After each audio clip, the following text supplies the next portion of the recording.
സഭയ്ക്കും ദീപിക പത്രത്തിനുമെതിരെ കടുത്ത മുന്നറിയിപ്പുമായി ബി.ജെ.പിയുടെ സംസ്ഥാന വൈസ് പ്രസിഡന്റ് പാലയിലെ സ്ഥാനാർത്ഥിയുമായ എൻ.ഡി.എയുടെ സ്ഥാനാർത്ഥിയുമായ ഷോൺ ജോർജ് രംഗത്തെത്തിയിരിക്കുന്നു. ഷോൺ ജോർജ് പറയുന്നത് ഇങ്ങനെയാണ്: സഭയ്ക്ക് ഞങ്ങളെ വേണ്ടെങ്കിൽ, അതായത് ബി.ജെ.പിയെ വേണ്ടെങ്കിൽ ഞങ്ങൾക്ക് ഞങ്ങളുടെ നിലപാട് മാറ്റാൻ ഞങ്ങൾ നിർബന്ധിതരാകും.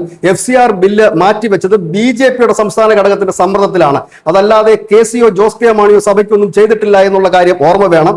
സഭയിലെ ചില പിതാക്കന്മാർ ചിലർക്ക് വിടുപണി ചെയ്യുകയാണ്. ഒപ്പം തന്നെ ദീപിക പത്രവും ആ പണി തന്നെയാണ് ചെയ്യുന്നത്.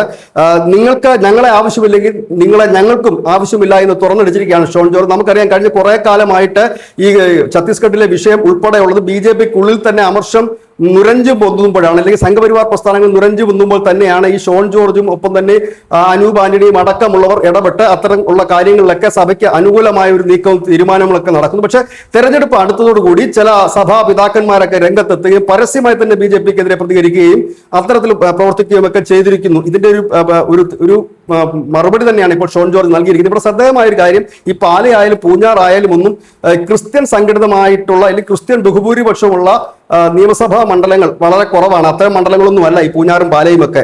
ഹിന്ദുക്കൾക്ക് 50% വോട്ടുള്ള മണ്ഡലങ്ങൾ തന്നെയാണിത്. പക്ഷേ ഇവിടെ ഈ ക്രിസ്ത്യൻ വോട്ടുകളുടെ ഒരു കൺസോൾട്ടേഷൻ, ക്രിസ്ത്യൻ മുസ്ലിം വോട്ടുകളുടെ കൺസോൾട്ടേഷനാണ് ഈ തെരഞ്ഞെടുപ്പിൽ എല്ലായിടത്തും ഉണ്ടായിരിക്കുന്നത്. അതായത് ക്രിസ്ത്യൻ മുസ്ലിം വോട്ടുകൾ സംഘടിതമായി UDF-ലേക്ക് പോകാൻ പരസ്യമായ ആഹ്വാനം പല വിഭാഗത്തിന്റെ ഇടയിൽ നിന്നും തന്നെ ഉണ്ടായിരുന്നു, മതമേൽദക്ഷന്മാരുടെ ഇടയിൽ നിന്ന് തന്നെ ഉണ്ടായിരുന്നു. അതിന്റെ കൂടി ഒരു മറുപടിയാണ് ഇപ്പോൾ ഷോൺ നൽകിയിരിക്കുന്നത്.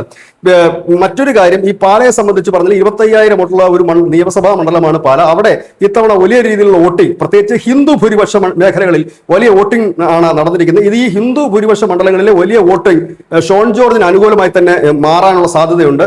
ഇനി സഭകളുടെ ഭാഗത്ത് നിന്നില്ല, ക്രിസ്തീയ വിശ്വാസികളുടെ ഭാഗത്തുനിന്നും ഒരുപക്ഷെ വളരെ കുറച്ചൊരു വോട്ട് വരാനുള്ള സാധ്യത ഉണ്ടാകാം. പക്ഷേ ഇവിടെ അതല്ല, നട്ടല് ഉയർത്തി കാര്യങ്ങൾ തുറന്നു പറയുകയാണ് ഷോൺ ഇപ്പോൾ ചെയ്തിരിക്കുന്നതെന്ന് വ്യക്തം. അതായത് വോട്ടോ നോട്ടോ കാര്യങ്ങളോ ഒന്നും തന്നെയല്ല, പകരം ഇതുവരെ എടുത്ത നിലപാടിന് കൃത്യമായിട്ടുള്ള മറുപടി. News desk news India Malayalam.